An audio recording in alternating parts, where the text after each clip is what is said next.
Ahan Maktada, Coffee with Tom, Ming Tabiriba Pumna Mapu, Taram Okcheri. Ngasisu Adumak Puduna Lakcheri, Akopumna Maki, Ikaikumnabana Matik Charaba, Oza, Samurailatpam Mahanta, Kudol Tamjake, Punaming Taminasi. Yambabu, Ozazu Kozeri, Yamasu Kozage, Yamabu Hama Maktada, Tom Tibigi, Maikadigi, Taram Okcheri. Yamba unazabasi koi dokumenti laibak yamna phazabani koi pumna makna yamba ge koi yauzariba koi talent sing ase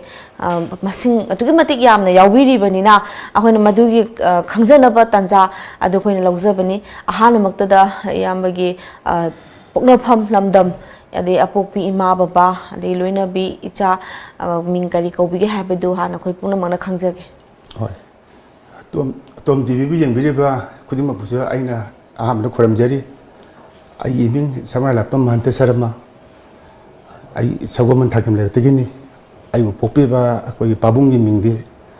Samurailatpam Lalbapu Sharma legidre pabung di ima gi mingna Brinda Sakhi Devi aduga ai gi loine bina usarani kawi ai isa nupi ngakta ahum aduga aroibada last ai chanu pang kho phangje Sam nungai makhata jarakpoina khui yamase pungdasu adegi actor am soi biri asigi lamsida isaje pungdegi hana lakjarake ada pungje yamse isagi sahi ke adegi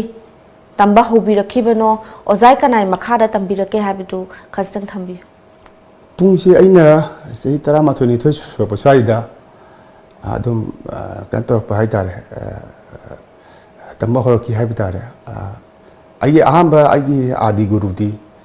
legidre ai oja chu thokchogi oja mukta sing sagoman bijogo binde degini adugi matung tarakpada habedi ai habi oja gokulo aduga dance academy da 1980 ka 3-4 saidagi ai dance academy da koi gi matam do certificate course hai Howina foundation course hai certificate course lagi ai sum tamjarak buduna ai kanova koi gi chei tarik ki course habi koi PG da first class pass paw ai pangjodana kan tawjarak pa gi ai journey ka hayab dare adu hogi pungi kano dadi yam nungaise ozana khoi gi pungi lamsida khoi haidi khoi achievement pungi lamsida phangbigiba award ka lebiraga de mandusu hapetang thambi kanu gida 1980 ka ainan saida koi diploma thare yargi final exam da koi guru gulapi gold medalist na ko ai pangjaki aduga patu badadi kanu gumba koi ki karo Dalit Sahitya Academy ki award national award kumba ko adu kumba to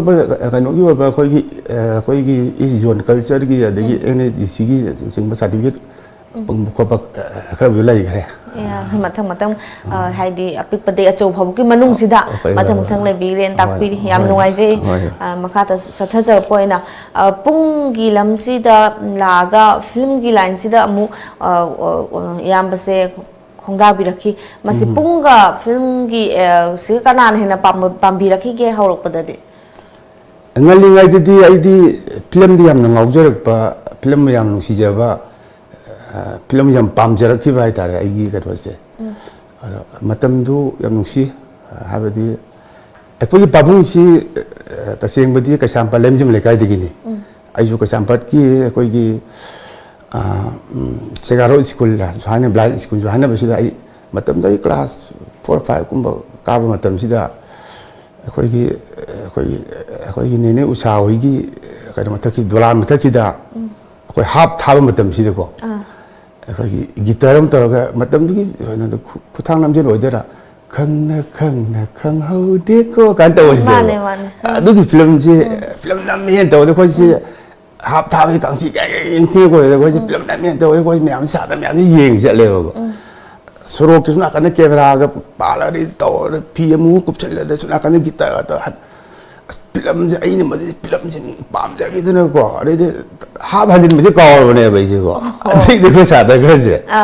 하반지를 가야되고 자마 때문에 자 프레지비드는 프린시팔 와요 에스카나가 간다고 가고 밤들래 그러나 나 봐요 원도나 그지 나 봐. 여리고 애들 필름지 밤만 이드나 이제 뭐 하비디 거기 좀 가려네 하비디 사고만 지니 많이 못 밤네 거기 좀 그야 저는 돈을 좀 떠오르나 거기 간 떠오르 보내 봐 그래다 사고만 시드나 뭐 관점에다 거기 박랑이 코토가 민지엔 값을라가 거기 레이 만하면 했다가 비비에 갈라가 마미에 단바 또봐 아니 맞다보다 거기 사는 이해가 거기 필름 맞잡자 하바 이해 뭐 두루 그 맞잡고 도움이 사나 포츠 도움이 또가 아이 두가라가 레디 필름 합슬라가 까까 아마 까까 뭐 꿈을 오네요 보고 아니 에스마시 한테 온토가 좀 보고 아니 산토는 필름 까베니 고벤토나 레디 tôi lại cái gì đâu mèo ông cặp tôi poster cái gì ai mà nó chỉ còn băng chỉ coi lại cái gì cái này poster cái gì hết của anh tàu sum sọc thôi là cái sọc thôi là đấy mà tao mình film cặp đi cái nào coi mà tao nghĩ mà nó chỉ ăn ngang mà chả mà làm gì film nó chỉ một tàu à đấy coi mà nó quan tâm cái mà chỉ xoay tài mà tao coi mà chỉ album của phần đuôi biển coi cái nếp cái trên cái mà thực ta biển nó là làm đồ đấy mà chỉ thâu tàu vậy đấy mà chỉ xoay tài mà chỉ tiền tàu này chỉ कोई की सगोमन बिजो गोविंद दले बो जा मुता सिंह की दा हाबे आई की गुरुरी Ming गुदी पंजरे को मेते पुंगी थाजिम ने आई के कोई तामो चौगा हाबे कोई तामो चौकी ले जे yang नुसी पुंग तम बसी दा कमाय तो के दा तो बे दे जे करो ने अदुम सगोमन ने जो को कोई धर्म को थिन धर्म माने कोई करो सी कोई कोता करे खुदेन का थिन कांग का थिन पंचलक याम से ड्रम जो याम ना है ना जो ताजा की ड्रम जो थिन बिगी को अदुम करो ने करो रिदम सो मनी बुगी दगा इन सम अको अनोबा करो ना कोई तानी पुंगान तो ना दुगी करो जो इन वाक तो जो खले जे को अरे देखो माने क्वान तो के करो हेवारी दो सिदी हाबी बतम दी फिल्म जी याम ना तांग थोई दो वारी मी को yam tang tho bani ma chi film to ne cha ol ma mang da ren to na ji da se ga de mi do lu tha jin bi ne ba ji da se ga de mi de pass ya ko ji foundation pass ya tam ji de pass ta long ta tho ba ne ji ko ma tam de pa kun phang ye ko ji style pe lai ta de ko ha bi de ko cha tam ya tam ne bi de pass ta ba ji da hoi adi de wan ta ge ai ji so khalam lai ngo ko ma ram ji ma so ha bi de ma tam de ko la ma cha nga te ni wa ri ne ko sai kalam to ko ta mo ko me am ka jai ne ka de mi adi le pa kun ko pa ko de ai wan ta ge da ai ji o ma si gi ka no si de he ne phra di ma si pam je ba nam som no po la sin du ka no mi ne chu kan to ji ba ka na e je bra ma lo mo o ni na ka an to na ai ji pung rom thì 좀 사토서 키우네요 거. 또 보게 되게 자기 아니 자지 필름도 좀 빠모 좀 락시 키우네요. 다시 가든 이거 땀도 프라 로에 못 동시다. 거기 바봉 거기 라이 와라 비 소리 맞서 와라 바웅시암 사람기. 거기 그노세. 사곤 사나비에나 아마기 셀룰릿 필름지다. 맞담도 아이 단시 가든 거기 벨레 유닛 하범 틀레 거. 하비 벨레 유닛도 저 content macam atau na bele unit bele ju pungi au betam sida pabung na ai ga ai ko yamba ko ta so jikka si film du da ko gi heroine ne je ko sa ba gi ko tam gi area ma yaw bu da ras ka to yaw da ai si adu gi the company so na ai film du da celebrity di hane yaw bang je ye ba ji ko adu gi di anh chụp film thì bấm cái này thì film thì ông thấy ông ấy chụp cảnh chụp cái đâu chơi này rồi à đây thì tôi không biết gì vậy chứ hai anh chụp cái đó này anh nuôi siêu anh bật này không biết gì vậy chứ mà Delhi đó mà tôi nó sẽ lùi ra phô bắp mà tôi biết mà album đó mày ra tôi bảo album kia album mà tôi nhớ rồi nó tôi quay sang này tôi lấy cái channel cái tôi này vậy film tục gì vậy anh tôi khi na si ai này ba ta cái gì cái production nó cái này lấy ni tao có mình tao muốn tin là ai gì raja film chứ ta ai gì billion cái rồi đó hai cái gì ai này hiểu sao thì tôi cái này ya đấy đó man ai thì ai sa director này sa cái chana cái đó chuna cái đó character đó pibi đấy này ba isa na di character brilliant sa ba character si di pambi ki bra adum cái này ai cái thứ đó mà tôi đi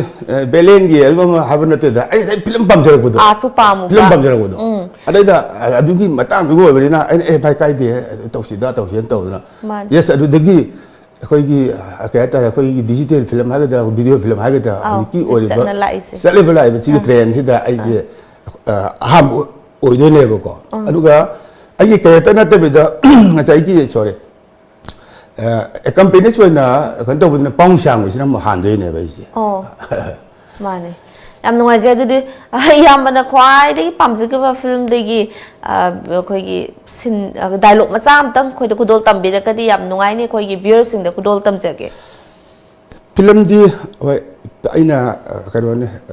ꯍꯥꯏꯕꯗꯤ ꯑꯩꯈꯣꯏꯅ ꯌꯥꯝꯅ ꯗꯥꯏꯂꯣꯒꯁꯤ ꯌꯥꯝ ꯁꯥꯡꯅꯁꯨ ꯀꯩꯅꯣ ꯇꯧꯕ ꯅꯠꯇꯕꯅꯤꯀꯣ ꯀꯥꯎꯕꯗꯤ ꯀꯥꯎꯋꯦ ꯑꯗꯣ ꯈꯤꯇꯪ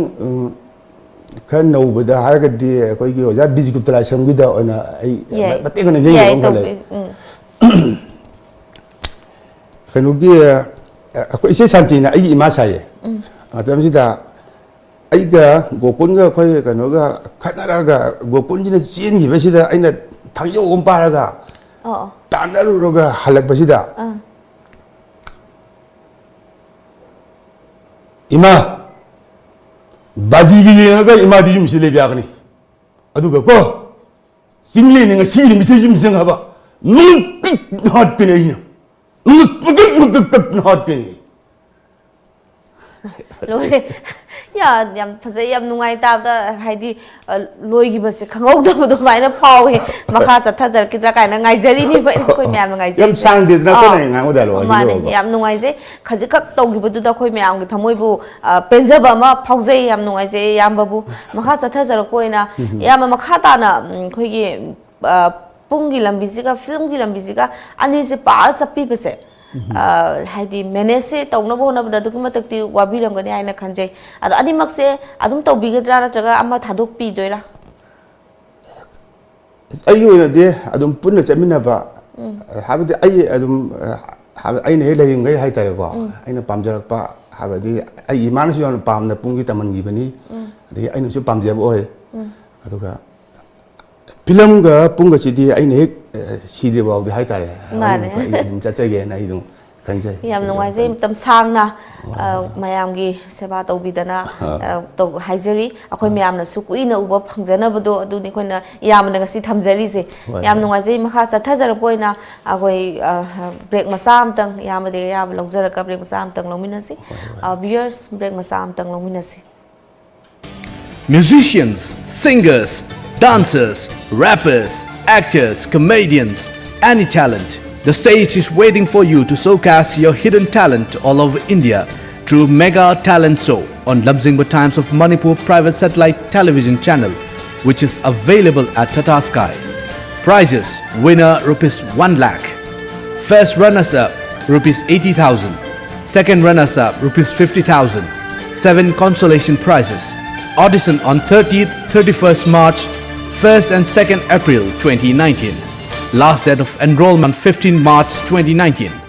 Forms available at Tom Office, Uripok and a college near you. Call 940-299-1938.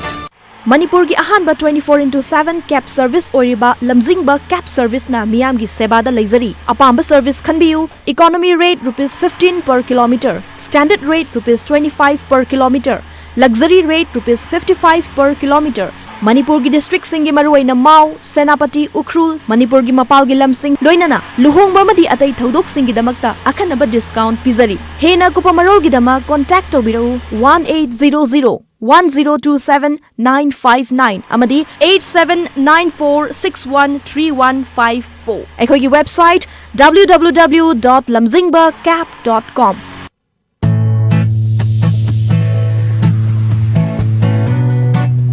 Lamdam asigi lawmi singmi ahangba lamsingda thabi hauro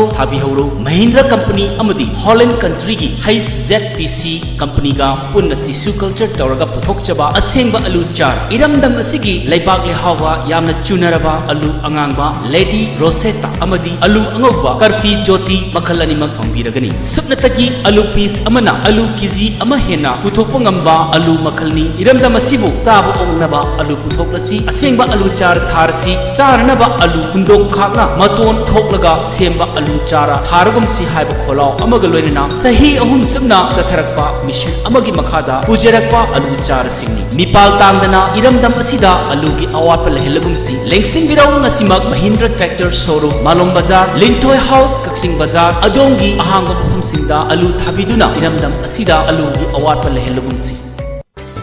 ꯃꯆꯜꯒꯤ ꯁꯥꯁꯦꯅꯕ ꯄ꯭ꯔꯗꯛꯁꯤꯡꯗꯒꯤ ꯆꯦꯛꯁꯤꯟꯕꯤꯌꯨ Kangleipak spices ꯏꯟꯗꯁꯇ꯭ꯔꯤꯅ ꯄꯨꯊꯣꯛꯄ ꯃꯆꯜꯒꯤ ꯑꯇꯣꯞꯄ ꯃꯥꯟꯅꯕ ꯃꯦꯅꯨꯐꯦꯛꯆꯔꯤꯡ ꯌꯨꯅꯤꯠ ꯑꯃꯠꯇ ꯂꯩꯖꯗꯦ KSIꯅ ꯄꯨꯊꯣꯛꯄ ꯃꯆꯜꯒꯤ ꯑꯁꯦꯡꯕ ꯄ꯭ꯔꯗꯛꯁꯤꯡ ꯑꯁꯤꯕꯨ ꯈꯪꯅꯕꯒꯤꯗꯃꯛ ꯄꯦꯀꯦꯖꯤꯡꯗ KSI logo Kangleipak spices industry ꯌꯥꯎꯕ꯭ꯔꯥ ꯍꯥꯏꯅ ꯆꯦꯛ ꯇꯧꯕꯤꯌꯨ ꯑꯃꯁꯨꯡ ꯄꯦꯀꯦꯖꯤꯡꯗ ISO 9001-2008 or ISO 9001 or 2015 ꯑꯁꯤ ꯌꯥꯎꯕ꯭ꯔꯥ ꯍꯥꯏꯅ ꯆꯦꯛ ꯇꯧꯕꯤꯌꯨ ꯂꯂꯥꯃꯨꯡ ꯃꯈꯣꯡ ꯇꯈꯦꯂꯝꯕꯝ ꯂꯩꯀꯥꯏ ꯔꯤꯝꯁ ꯔꯣꯗ ꯐꯦꯛꯇꯔꯤ ꯊꯥꯡꯃꯩꯕꯟ ꯁꯤꯅꯥꯝ ꯂꯩꯀꯥꯏ ꯍꯥꯏꯅ ꯊꯥꯔꯤꯕꯁꯤ ꯅꯠꯇꯕ ꯑꯇꯣꯞꯄ ꯑꯃꯠꯇ ꯃꯆꯜꯒꯤ ꯑꯁꯦꯡꯕ ꯄ꯭ꯔꯗꯛ ꯅꯠꯇꯦ ꯁꯥꯁꯤꯟꯅꯕ ꯑꯃꯁꯨꯡ ꯃꯥꯜꯍꯟꯕꯁꯤꯡꯗꯒꯤ ꯆꯦꯛꯁꯤꯟꯕꯤꯌꯨ ꯍꯦꯟꯅ ꯑꯀꯨꯞꯄ ꯃꯔꯣꯜ ꯈꯪꯅꯕ ꯂꯦꯡꯁꯤꯟꯕꯤꯔꯛꯎ ꯃꯆꯜ ꯀꯪꯂꯩꯄꯥꯛ ꯁ꯭ꯄꯥꯏꯁꯦꯁ ꯏꯟꯗꯁꯇ꯭ꯔꯤ ꯂꯂꯥꯃꯨꯡ ꯃꯈꯣꯡ ꯇꯈꯦꯂꯝꯕꯝ ꯂꯩꯀꯥꯏ ꯔꯤꯝꯁ ꯔꯣꯗ ꯐꯦꯛꯇꯔꯤ ꯊꯥꯡꯃꯩꯕꯟ ꯁꯤꯅꯥꯝ ꯂꯩꯀꯥꯏ ꯅꯤꯌꯔ ꯂꯝꯐꯦꯜ ꯂꯝꯄꯥꯛ ꯅꯠꯇ꯭ꯔꯒ ꯂꯣꯒ ꯑꯣꯟ ꯇꯧꯕꯤꯌꯨ www.machalspices.com or facebook/machalspices नत्रगा ईमेल तौबीरऊ info@machalspices.com ब्रेक की मतुंगदा अमुक तराम नोक्चरी मखा ताजरको ओइना यामबदगी खंजनिंगिसे अखोइगी हुजिक मतम इसेजे थाइनदी अखोइगी स्टेज ता तौबा मतमदा अदगी फिल्मगी सयोरमर पुंगी अखोइगी पुंग याहोलकपा पुंगी चटनबीसे हुजिका हानगी हुजिना हेलकप्रा हाइनासु आइनासु फाउजे अदु मसिगी मतंगदा यामबदगी खजितम यामबना पुंगीदा लेबिरबनिना करी फाउबीगे हाबदसु खजितम फोंदोकपियु Meitei पुंसे अइना ngasai kanoda aina dance academy tamjarak budu loina na Meitei पुंसिना हाबदि जगoi sei khaktagi aw na sangiton gi khaktagi wa na tabida aikoi gi iramdam gi daibe any kano singkida habidi suppose hajik tapireba kano sida matam isai gi machachirachu aina yam pamna yam yawon janing gi bai tare ado matam dadi taplang dhulki yunga adagi triple congo wari ko adagi matam dong mata ada matam na purakpana hai tare koi studio do recording to bagi area ang holag basida ai na su pamja baga ayamba kanu chingki sei film yo ro kai gara oro maya hoji yaure ba mai tei pungi makhon dulo ki langding gi koi traditionally leriba koi percussion sing chi gi ga chingche ayamba de aina yei bane ba ko asyam nungai je aina yei je bane ba ada ai samakti tasena koi rup ra ga ni yaw tu na daga na atopa music ki kanu sing gi de yaw bodi na je daga chu ada aina sum khanje ba ji stage matak ki da अखोई Meitei पुंसे lime जु की area हिदा अमुतंग यावरागदि कोना खंजेबसे ngasiदी हौजि नुसिरबे सिंनाव सिंग आई चाइ सु सिंग मयाम सिना फुखर पिरक्तुना कंट्रोलतुना थोरबसे आई जि पामजिगी बिदु यामना जाना bye तारे को माने याम नुंगाइजै आदा सिसिगी कैनोसे यामना पुंगी द लंबी द लेबिरुमिना हेना अफबने हाइदि अकाइबे लेते सि यावरपदसु थंबिरी याम नुंगाइजै यामसे खोइगी पुंजी के खोइगी ट्रेडिशनल गी दा खोइगी पुंगी खोइगी मागी पोरमसे थिनबदा कानबा यादबा हौदोकपदा ओरसु कानबा यादबगा लेबिब्रा कमाइ तौ मसी याम चेक्सिनबा यामना मचिदी करोने मा जेगई मसकने मचिदी यामना लुबा पोने मचिदी खोइना तापता द पाइबा यादबा लै दुगा तापता पाइबा याबा खरै दुने खोइना सिजिनरी सिना दुगा ngachai raga chauba मुल्ला रागा काने को अदगी संचार अदगी राजमेन मेन गाजी द मेन गाजी ngai matam ida kanana yam lugarba kayadaba adagi dumen jai ko dumen kan leiriba adagi habidi punglon si da koi tukatiki ten tang gin tang ga soina ba chunya yadaba ek choi matam da isa da lai thung pakpa yamna aruba yam ritual oi ba itare ko adugumba yamna section ba jasing tambi bisu plus aikoina hadiba singi tamatamda aikoigi tradition da oja borija bagi aham first oja borija raga chu punglon sing sigi magul leiba punglon sing ji am tamna hono tamda adugi dong tongan bori ba nam leiba ko duk tha na oja sing to khoram je punglon ji aingo phangjerage ka da adu oja da kok ta nan thai bi no du am nusi ba parampara ma ko tradition ma leije ko ꯌꯥꯝ ꯅꯨꯡꯉꯥꯏꯖꯩ ꯑꯗꯣ ꯑꯩꯈꯣꯏ ꯍꯥꯏꯗꯤ ꯍꯧꯖꯤꯛ ꯊꯤꯟꯕꯤꯔꯛꯏꯕ ꯑꯩꯈꯣꯏꯒꯤ ꯄꯨꯡꯒꯤ ꯂꯝꯕꯤꯗ ꯆꯪꯁꯟꯕꯤꯔꯛꯏꯕꯁꯤꯡꯒꯤ ꯅꯍꯥꯁꯤꯡꯁꯤꯗ ꯏꯌꯥꯝꯕꯅ advice ꯄꯤꯕꯤꯅꯤꯡꯕ ꯑꯗꯒꯤ ꯍꯥꯏꯕꯤ ꯃꯦꯁꯦꯖ ꯄꯤꯕꯤꯅꯤꯡꯕ ꯂꯩꯔꯒꯗꯤ ꯃꯗꯨꯁꯨ ꯊꯝꯕꯤꯌꯨ ꯇꯧꯕꯗꯤ ꯍꯧꯖꯤꯛꯀꯤ ꯀꯩꯅꯣꯁꯦ ꯑꯉꯥꯡꯁꯤꯡ ꯍꯧꯖꯤꯛꯀꯥꯟ ꯍꯧꯔꯛꯏꯕ ꯏꯆꯤꯟ ꯏꯅꯥꯎꯁꯤꯡꯁꯤ ꯌꯥꯝꯅꯗꯤ ꯇꯦꯂꯦꯟ ꯂꯩꯔꯦ ꯑꯗꯣ ꯑꯩꯈꯣꯏꯅ ꯈꯤꯇꯪ ꯑꯣꯖꯥ ꯅꯥꯏꯕꯒꯤ ꯃꯥꯒꯤ ꯀꯩꯅꯣꯁꯦ ꯒꯨꯔꯨꯁꯤꯁꯦ ꯄꯔꯝꯄꯔꯥ ꯅꯥꯏꯕꯒꯤ ꯃꯥꯒꯤ ꯀꯩꯅꯣꯝꯈꯛ ꯑꯩꯈꯣꯏꯅ ꯀꯥꯎ ꯌꯥꯗꯕ ꯄꯣꯠ ꯈꯔ ꯑꯩꯈꯣꯏꯅ ꯈꯤꯇꯪ ꯁꯤꯌꯥꯔ ꯇꯧꯅꯤꯡꯕ ꯈꯔ ꯂꯩ ꯍꯥꯏꯕꯗꯤ ꯑꯩꯈꯣꯏꯅ ꯇꯁꯦꯡꯅ ꯑꯩ ꯏꯁꯥꯃꯛ ꯗꯥꯟꯁ ꯑꯦꯀꯥꯗꯃꯤꯗ ꯇꯝꯖ ꯇꯥꯔꯒꯁꯨ ꯑꯩ ꯒꯨꯔꯨꯀꯨꯂ ꯁꯤꯁꯇꯦꯝꯗ ꯍꯧꯔꯛꯄꯅꯤꯅ ꯑꯣꯖꯥꯒꯤ ꯌꯨꯝꯗ ꯆꯪꯕ ꯃꯇꯝꯗ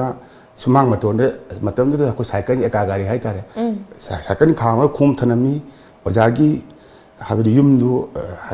ꯁꯪꯒꯥꯏꯗꯨ ꯑꯩꯈꯣꯏ ꯂꯥꯏꯕꯛ ꯀꯠꯂꯤ ꯀꯩꯅꯣꯝꯈ ꯂꯩꯔꯤ ꯑꯩꯈꯣꯏꯒꯤ ꯀꯂꯥ ꯇꯧꯕꯁꯤꯗ ꯑꯗꯨꯅ ꯑꯣꯖꯥ ꯒꯨꯔꯨꯒꯤ ꯀꯩꯅꯣꯁꯦ ꯍꯥꯏꯕꯗꯤ ꯃꯁꯤꯒꯤ ꯇ꯭ꯔꯦꯗꯤꯁꯟꯁꯤ ꯌꯥꯎꯔꯛꯄ ꯃꯤꯁꯤꯡꯗꯨꯗꯤ ꯀꯃꯥꯏꯅ ꯇꯧꯒꯦꯗꯤ ꯍꯦꯟꯅ ꯂꯩꯄꯥꯛꯀꯤ ꯁꯦꯕꯥ ꯇꯧꯕ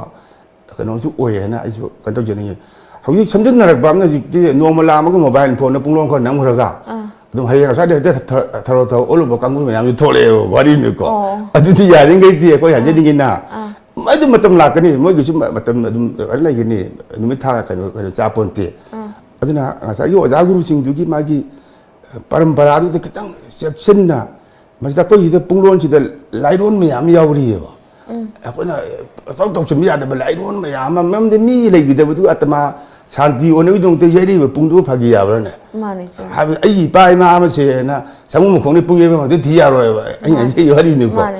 ꯑꯗꯨꯅ ꯀꯃꯥꯏꯅ ꯇꯧꯒꯦ ꯃꯇꯝꯗ ꯍꯧꯖꯤꯛ ꯍꯧꯔꯛꯏꯕ ꯅꯍꯥꯔꯣꯟꯁꯤꯡꯗ ꯑꯩꯅ ꯊꯝꯖꯅꯤꯡꯕꯗꯤ ꯑꯣꯖꯥ ꯒꯨꯔꯨꯁꯤꯡꯁꯤꯒꯤ ꯀ꯭ꯔꯤꯄꯥ ꯑꯃ ꯐꯪꯅꯕꯒꯤꯗꯃꯛꯇ ꯈꯔ ꯍꯦꯟꯅ ꯆꯦꯛꯁꯤꯟꯅ ꯍꯣꯠꯅꯕ ꯅꯨꯡꯉꯥꯏ ꯄꯥꯝꯖꯩ ꯍꯥꯏꯅ ꯑꯩ ꯊꯝꯖꯅꯤꯡꯉꯤ ꯌꯥꯝ ꯅꯨꯡꯉꯥꯏꯖꯩ ꯑꯗꯣ ꯑꯩꯈꯣꯏꯒꯤ ꯄꯨꯡ ꯇꯝꯕ ꯑꯗꯒꯤ ꯏꯁꯩ ꯇꯝꯕ ꯑꯣꯏꯔꯣ ꯑꯗꯒꯤ ꯃꯥꯒꯤ ꯂꯥꯏꯟꯗ ꯂꯣꯏ ꯇꯝꯅꯔꯤ ꯉꯥꯛꯇꯅꯦ ꯑꯗꯣ ꯃꯁꯤꯗꯩꯁꯤꯗ ꯏꯌꯥꯝꯕꯒꯤ ꯋꯥꯈꯜꯂꯣꯟꯗ ꯄꯨꯡꯒꯤꯁꯤꯁꯨ ꯑꯩꯈꯣꯏꯒꯤ ꯄ꯭ꯔꯣꯐꯦꯁꯅꯦꯜꯅꯦ ꯍꯥꯏꯅ ꯍꯧꯖꯤꯛꯁꯦ ꯂꯧꯕ ꯌꯥꯔꯕ꯭ꯔꯥ ꯌꯥꯗ꯭ꯔꯤꯕ꯭ꯔꯥ ꯍꯥꯏꯕꯗꯨ ꯀꯃꯥꯏꯅ ꯑꯗꯨꯁꯨ ꯊꯝꯕꯤ ꯃꯁꯤ ꯇꯁꯦꯡꯅ ꯀꯩꯅꯣꯅꯤ ꯄ꯭ꯔꯣꯐꯦꯁꯅꯦꯜꯅꯤ ꯑꯗꯨꯝ ꯀꯩꯅꯣ ꯑꯣꯏꯕ ꯌꯥꯔꯦ ꯍꯥꯟꯅꯁꯨ ꯑꯗꯨꯝ ꯑꯣꯏꯔꯤ ꯄꯣꯠꯅꯤ ꯍꯥꯏꯕꯗꯤ ꯊꯥꯡꯉꯩ ꯁꯦꯡꯅ ꯄꯨꯡ ꯏꯁꯩ ꯇꯧꯕ ꯑꯣꯖꯥꯁꯤꯡꯁꯤꯅ ꯃꯥꯒꯤ ꯐꯦꯃꯤꯂꯤ ꯄꯨꯔꯛꯏꯅꯤ ꯃꯆꯥ ꯗꯣꯛꯇꯔ ꯁꯦꯝꯃꯛꯏꯅꯤ ꯏꯟꯖꯤꯅꯤꯌꯥꯔ ꯃꯌꯥꯝꯅ ꯚꯣꯠ ꯂꯦꯞꯇꯅ ꯑꯦꯝ ꯑꯦ ꯃꯟꯇ꯭ꯔꯤ ꯑꯣꯏꯕ ꯀꯣꯡꯒꯥꯏ ꯑꯃꯅꯤ ꯋꯥꯔꯤꯅꯤꯀꯣ ꯑꯗꯣ ꯃꯁꯤ ꯌꯥꯝ ꯂꯨꯕ ꯑꯥꯔꯠ ꯐꯣꯝꯁꯦ ꯃꯁꯤꯅ ꯑꯗꯨꯝ ꯍꯥꯏꯕꯗꯤ ꯑꯦज ꯑꯦ ꯄ꯭ꯔꯣꯐꯦꯁꯔ ꯐꯨꯜ ꯀꯩꯅꯣꯅꯤ ꯍꯧꯖꯤꯛ ꯑꯩꯈꯣꯏ ꯑꯦꯝ ꯌꯨꯗ ꯄ꯭ꯔꯣꯐꯦꯁꯔ ꯃꯌꯥꯝ ꯂꯩꯔꯦ ꯋꯥꯔꯤ ꯑꯃꯅꯤ ꯋꯥꯔꯤꯅꯤꯀꯣ ꯏꯌꯥꯝꯕꯁꯨ ꯑꯣꯏꯕꯤꯔꯤ ꯑꯁ ꯑꯗꯨꯅ ꯌꯥꯝꯅ ꯇꯥꯛꯄꯤꯔꯤꯁꯤ ꯑꯩꯈꯣꯏ ꯄ꯭ꯔꯣꯐꯦꯁꯅꯦꯜ ꯍꯥꯏꯕꯁꯤ ꯑꯣꯏꯕ ꯌꯥꯔꯦ ꯁꯤꯅ ꯇꯥꯛꯄꯤꯔꯤꯅꯦꯕꯀꯣ ꯌꯥꯝ ꯅꯨꯡꯉꯥꯏꯖꯩ ꯏꯌꯥꯝꯕ ꯑꯩꯈꯣꯏ ꯐꯤल्म ꯂꯥꯏꯟꯗ ꯑꯃꯨꯛ ꯂꯥꯛꯆꯒꯦ ꯑꯩꯈꯣꯏꯒꯤ ꯍꯧꯖꯤꯛꯁꯦ ꯏꯌꯥꯝꯕꯁꯦ ꯕ꯭ꯔꯤꯂꯤꯌꯟꯗ ꯑꯗꯨꯝ ꯑꯣꯏꯅ ꯃꯈꯥꯗ ꯆꯠꯊꯔꯒ ꯑꯣꯏꯅ ꯍꯥꯏꯕꯤꯔꯛꯏꯕ꯭ꯔꯥ ꯅꯠꯇ꯭ꯔꯒ ꯍꯥꯏꯗꯤ ꯁ꯭ꯇꯦꯖꯀꯤ ꯃꯇꯨꯡ ꯏꯟꯅ ꯆꯍꯤ ꯌꯥꯝꯈꯠꯄꯩ ꯃꯇꯨꯡ ꯏꯟꯅ ꯍꯥꯏꯗꯤ ꯃꯄꯥ ꯑꯍꯟ ꯁꯥꯕꯒꯤ ꯔꯣꯝꯗ ꯑꯣꯏꯅ ꯀꯃꯥꯏꯅ ꯇꯧꯕꯤꯗꯣꯔꯤ ꯁꯤ ꯃꯇꯥꯡꯗꯁꯨ ꯍꯥꯏꯐꯦꯠꯇꯪ ꯀꯩꯅꯣꯅꯦ ꯍꯥꯏꯕꯗꯤ ꯄꯪꯀꯨꯏ ꯀꯨꯏꯗꯦ ꯉꯔꯥꯡ ꯅꯍꯥꯟꯁꯦ ꯑꯩ ꯃꯔꯨꯞ ꯑꯃꯈꯛꯅ ꯀꯩꯅꯣꯅꯤ ꯄꯤꯝꯆꯥꯡ ꯈꯛꯀꯤ ꯀꯩꯅꯣꯅꯦ ꯍꯥꯏꯕꯗꯤ ꯃꯃꯤꯡꯗꯨꯗꯤ ꯄꯜꯂꯔꯣꯏꯒꯦꯀꯣ ꯌꯥꯝ ꯄꯣꯄꯨꯂꯔ ꯑꯣꯏꯕ ꯄꯤꯝꯆꯥꯡ ꯈꯛꯀꯤ ꯃꯄꯥ ꯁꯥꯒꯗꯕꯅꯦ ꯑꯗ ꯑꯩꯅ ꯀꯩꯅꯣꯅꯦ ꯑꯩꯕꯨ ꯌꯥꯝ ꯍꯅꯨ ꯍꯟꯊꯤꯁꯨ ꯅꯠꯇ꯭ꯔꯤ ꯀꯩꯗꯧꯔꯒ ꯈꯤꯇꯗꯤ ꯂꯦꯗꯤ ꯖꯦꯀꯦꯠꯀꯤ ꯂꯤꯠꯂꯒ ꯈꯤꯇꯗꯤ ꯗꯨꯕꯗꯥ ꯇꯧꯈꯤꯒꯗ ꯍꯥꯏꯌꯦꯕꯀꯣ ꯀꯩꯅꯣꯅꯦ ꯃꯄꯥ ꯁꯥꯕ ꯍꯥꯏꯁꯦ ꯌꯣꯛꯆꯕꯤ ꯃꯆꯥ ꯑꯗꯨ ꯑꯣꯏꯗꯣꯏꯅꯤ ꯁꯤꯅꯦꯕꯀꯣ ꯈꯪꯗꯦ ꯁꯨꯝ ꯀꯩꯅꯣꯅꯦ ꯍꯥꯏꯕꯗꯤ ꯍꯦꯔꯣꯒꯨꯝꯕꯗꯤ ꯌꯥꯝ ꯀꯨꯝꯅꯤꯡꯉꯦ ꯑꯗꯣ ꯑꯩꯗꯤ ꯍꯦꯔꯣꯒꯨꯝꯕꯗꯤ ꯃꯤꯅ ꯌꯦꯡꯕꯤꯗꯕ ꯅꯠꯇꯕꯅꯤꯅꯀꯣ ꯑꯗ ꯍꯦꯔꯣ ꯀꯨꯝꯕꯤꯌꯣꯅ ꯌꯥꯝꯅ ꯍꯥꯏꯕꯤꯔꯛꯀꯗꯤ ꯏꯌꯥꯝꯕꯁꯤ ꯌꯥꯗꯣꯏꯅꯦꯕ ꯍꯦꯔꯣ ꯀꯨꯝꯖꯕꯒꯤ ꯄꯥꯝꯖꯕꯅ ꯑꯗꯣ ꯍꯦꯔꯣ ꯍꯥꯏꯕ ꯂꯩꯇꯦ ꯑꯗꯩ ꯕ꯭ꯔꯤꯂꯤꯌꯟ ꯍꯥꯏꯕ ꯂꯩꯇꯦ ꯐꯤꯜꯝꯗ ꯌꯥꯎꯔꯤꯕ ꯄꯨꯝꯅꯃꯛꯇꯨꯕꯨꯅꯦꯕꯀꯣ ꯍꯦꯔꯣ ꯄꯨꯝꯅꯃꯛ ꯍꯦꯔꯣ ꯉꯥꯛꯇꯅꯦꯕ ꯌꯥꯝ ꯅꯨꯡꯉꯥꯏꯖꯩ ꯏꯌꯥꯝꯕ ꯑꯩꯈꯣꯏꯒꯤ ꯄꯨꯡꯒꯤ ꯂꯝꯕꯤꯁꯤꯗ ꯑꯃꯨꯛ ꯏꯌꯥꯝꯕꯅ ꯍꯥꯏꯗꯤ ꯏꯁꯥꯗꯁꯦ ꯑꯗꯨꯛꯀꯤ ꯃꯇꯤꯛ ꯒꯨꯟ ꯃꯌꯥꯝꯁꯦ ꯌꯣꯝꯃꯒ ꯌꯥꯎꯕꯤꯔꯛꯄꯅꯤꯅ ꯋꯥꯔꯤꯁꯤ ꯃꯈꯜ ꯁꯨꯝ ꯁ꯭ꯇꯦꯞꯁꯦ ꯁꯨꯝ ꯂꯥꯛꯆꯔꯤꯅꯦ ꯏꯌꯥꯝꯕ ꯗ꯭ꯔꯝꯒꯤ ꯃꯇꯥꯡꯗ ꯉꯁꯥꯏ ꯃꯇꯦꯛ ꯑꯃꯗꯁꯨ ꯍꯥꯏꯐꯦꯠ ꯄꯟꯕꯤꯈꯤꯀꯣ ꯏꯌꯥꯝꯕꯁꯦ ꯑꯇꯣꯞꯄꯒꯗꯤ ꯍꯥꯏꯗꯤ ꯗ꯭ꯔꯝꯅꯦ ꯄꯨꯡꯅꯦ ꯅꯠꯇꯕ ꯑꯇꯣꯞꯄꯒꯗꯤ ꯍꯩꯕꯤꯕ ꯑꯗꯩ ꯈꯪꯕꯤꯕ ꯌꯥꯎꯕꯤꯕ꯭ꯔꯥ ꯀꯩꯅꯣꯁꯦ ꯑꯩꯈꯣꯏꯒꯤꯗ ꯂꯩꯔꯤꯕ ꯑꯩꯈꯣꯏꯒꯤ ꯇ꯭ꯔꯦꯗꯤꯁꯅꯦꯜ ꯄ꯭ꯔꯀꯁꯟꯁꯤꯡꯁꯦ ꯁꯄꯣꯁ ꯑꯩꯈꯣꯏꯒꯤ ꯃꯩꯇꯩ ꯄꯨꯡ ꯍꯥꯏꯔꯁꯤ ꯑꯗꯒꯤ ꯂꯥꯡꯗꯦꯡ ꯀꯣ ꯑꯩꯈꯣꯏ ꯍꯔꯥꯎꯄꯨꯡꯁꯨ ꯍꯥꯏꯅꯩ ꯑꯣꯖꯥꯁꯤꯡꯅꯀꯣ ꯑꯗꯒꯤ ꯈꯣꯜ ꯀꯣ ꯗꯨꯂꯣꯞ ꯍꯥꯏꯔꯤꯕꯁꯤꯒꯤ ꯃꯊꯛꯇ ꯑꯩꯈꯣꯏꯒꯤ ꯉꯁꯥꯏꯒꯤ ꯏꯁꯇꯤꯛ ꯄꯥꯔꯒ ꯋꯥꯛ ꯇꯧꯕꯒꯤ ꯄꯣꯠꯁꯤꯁꯨ ꯑꯩ ꯌꯥꯝ ꯄꯥꯝꯖꯩꯑꯕ ꯄꯥꯝꯖꯕꯗꯒꯤ ꯃꯁꯤ ꯍꯪꯉ ꯁꯦꯡꯕꯗ ꯑꯩꯒꯤ ꯑꯣꯖꯥ ꯑꯩꯈꯣꯏ ꯇꯥꯇꯤꯀꯦꯟ ꯑꯩꯈꯣꯏ ꯃ꯭ꯌꯨꯖꯤꯛ ꯗꯤꯔꯦꯛꯇꯔꯅꯤ ꯌꯥꯝꯅ ꯀꯩꯅꯣ ꯇꯧꯕ yam nusi oja ne oja sina habi stick pabi kano chengona share to bibane ada ai khoi gi da tanyi pungana masi koi ngalinga da ning thoron hak tak ta matam khangna bagi kano se masi sina namba koi gi khudram makhalam ne ko hai basi da koi na kitang modi to thoga masi stick work to bagi kano si ta habadi tawjaraga rhythm so manipur gi oina aina adugi drum gi work tawjabni da thangai sena western gi drum nom da aina yam kana kano di nachede akoi traditionally le basi da kamaina ko ju kitang work to boya ga gi hai bom da sum modi kitang tawjaraga kitang pamjarak pa hai ta ko yam nuai je yam ko tom tv se manipur gi first satellite channel ne se da yam bana kari phaubi ge hai iram da masigi miwe mo oijana ko kari phaubi ge ha pichu khasang thambi tom chebi di khwaide gi base ne ana aina thamjeni nge habadi akoi artist akoi ju phare iram dam si lai ba habadi tawa chang yaujaba honda kan besinau sing mayam gi habadi kano sing si prithvi gi stage da haida prithvi gi satellite channel si da akoi bu sak tak pi ba adu mo khan gi channel oi bani na tom tv di ai side gi di matam kui ne punsi nung sang bo rasano na ai thamjani ai yam nuai je adu maksu oijage koi tom tv na lejari se koi pumna makini aduna tom tv bu yang biri ba pumna makna matam chuppada tom tv bu support obiu haina so amuk so hana haijari yam ba koi matam je akhakna ba matam ni na yam adigi khangjaning ba wahang di mayam amana lehoraga lehore adu mathangi tanja da amu akoi yam ga unazaraga akupa hena akoi wari watai sana bagi tanja do mu logzaraga akoi bir singda mu khudol tamjage yamna chamba akoi gi lamjing bagi family ma oriba jinja ki makai degi koi tom tv na yambada small gift khudol tamjari thank you yambaga ngasi goina di wari watai sana bagi kaina ba yathang yambada su logjage viewers ngasi goina di coffee with tom yang biriba puna mapu kaina na ba yathang logjari